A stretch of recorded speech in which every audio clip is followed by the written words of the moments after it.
Tropical depression Fred, still a depression. This was as of 4 a.m. Now, it's likely going to continue to dissipate. They'll discontinue advisories on this pretty soon.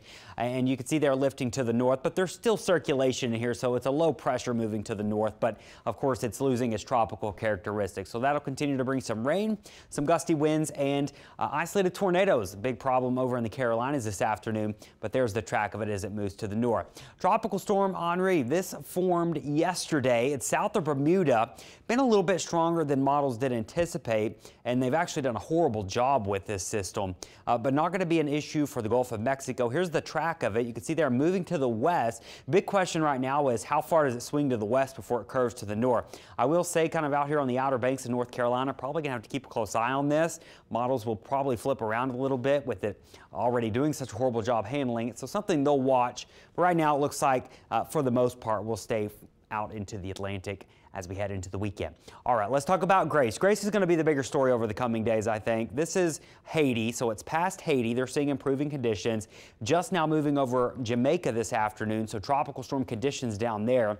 50-mile-per-hour winds gusting to 60, heavy rainfall, and it's moving west at about 15 miles per hour. So it is moving.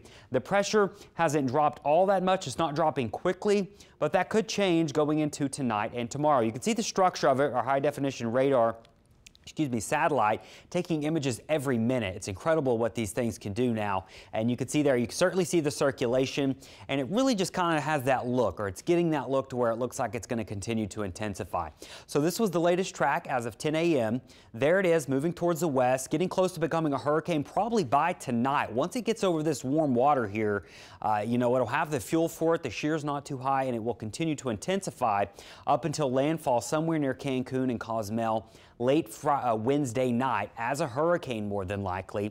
So if you got plans down here Wednesday or Thursday, could be dealing with a hurricane. It'll weaken some as it crosses the Yucatan Peninsula and then back in the Gulf as we go into Friday, and that's what will likely strengthen up until landfall in Mexico Saturday morning. So still well south of any parts of the United States, except for right there close to the southern tip of Texas. Still need to keep an eye on this in like Brownsville, even up towards Corpus Christi, to make sure there's no changes.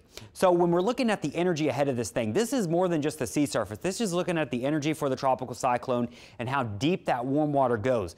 It's going to be running over the perfect sea surface scenario for perhaps rapid intensification. So it's possible that once this gets into this warm water here and starts heading towards Cancun and Cozumel, it could really tap into some of that warm water and quickly, rapidly intensify.